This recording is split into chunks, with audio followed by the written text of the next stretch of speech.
அந்த திட்டங்கள்லாம் பேரை மாற்றி அதுக்கு முன்பு ஒரு வார்த்தையை மட்டும் சேர்த்து அவங்களுடைய கட்சியினுடைய பெயருடைய வார்த்தையை மட்டும் சேர்த்து புது திட்டம் போல சில திட்டங்களை அறிவிச்சிருக்கிறாங்க. எனவே இந்த பட்ஜெட்ல உருப்படியா எதுவுமே கிடையாது. குறிப்பா தேர்தல் வாக்குறுதியின் போது இருக்கக்கூடிய முதலமைச்சர் சொன்ன முக்கியமான ஒரு வாக்குறுதி 5 ஏக்கர் வரைக்கும் நிலம் வச்சிருக்கக்கூடிய எல்லாருக்கும் முழு பயிர்க்கடன் தள்ளுபடி அப்படின்னு அனைத்து அவர் கலந்துகிட்டதே கொஞ்சம் கூட்டங்கள் தான். ஆனா அந்த எல்லா இடத்துலயும் இந்த வாக்குறுதியை சொல்லிதான் மக்களை ஏமாத்தினாரு. ஆனா ஆட்சிக்கு வந்ததும் அதுக்கு எதுவுமே செய்யல. முதல்ல என்ன சொன்னாரு, 50,000 ரூபாய் வரைக்கும் கடன் தள்ளுபடி அப்படின்னாரு. அப்புறம் எங்களுடைய கோரிக்கை, விவசாயிகளுடைய கோரிக்கை எல்லாம் ஏற்று அது 75,000 மாத்தினாரு. ஆனா இன்னைக்கு விவசாயிகள் நீங்க தேர்தல் வாக்குறுதியில் சொன்ன மாதிரி முழு கடன் தள்ளுபடி வேணும் அப்படின்னு கேட்டுட்டு இருக்கிறாங்க. அதற்கு எந்த விதமான பதிலையும் வழக்கம் போல இந்த முதலமைச்சர் வாய் திறக்கிறது இல்லை. அது மாதிரி மேகதாது அணை விவகாரம் இன்னைக்கு ஒவ்வொரு நாளும் எவ்வளவு சீரியஸா போயிட்டு இருக்குன்னு உங்களுக்கு தெரியும். காவிரியில் நமக்கு கிடைக்க வேண்டிய நீரை இன்னைக்கு வரைக்கும் கர்நாடகம் இன்னைக்கு திறக்க முடியாதுன்னு, கொடுக்க முடியாதுன்னு வெளிப்படையாகவே சொல்லிட்டாங்க. முதலமைச்சர் நான் போய் பேச்சுவார்த்தை பண்ண போறேன்னாரு. ஆனா அங்க இருக்கக்கூடிய முதலமைச்சர் சொல்லிட்டாரு, தயவுசெய்து வராதிங்க, நாங்க தண்ணிலாம் கொடுக்க முடியாது அப்படின்னு அங்க இருக்கக்கூடிய முதலமைச்சரும் சொல்லிட்டாரு.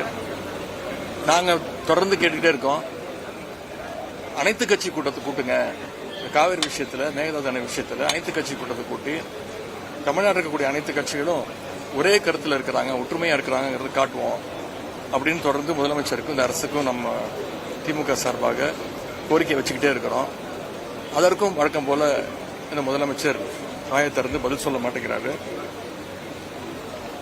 எனவே நாளைக்கு இன்னும் பல்வேறு பிரச்சனைகள் இருக்கு, விவசாயிகளுக்கான பல்வேறு பிரச்சனைகளை பத்தி பேசணும்னு நாளைக்கு கொஸ்டின் அவர் முடிஞ்சோடனே, கேள்வி நேரம் முடிஞ்சோடனே ஒத்திவைப்பு தீர்மானம் கொண்டு வரணும், எங்களுக்கு காவேரி பிரச்சனை பத்தி பேசணும், விவசாயிகளுடைய பாதிப்பு கொடுத்து அவையில விவாதிக்கணும்னு சபாநாயகர்கிட்ட எங்களுடைய கடிதத்தை கொடுத்திருக்கிறோம். அதற்கு வாய்ப்பு கொடுப்பார் அப்படின்னு நாங்க நம்புறோம். அப்போ இது தொடர்பாக இன்னும் விரிவா பல்வேறு கேள்விகளை நிச்சயம் நாங்கள் எழுப்புவோம்.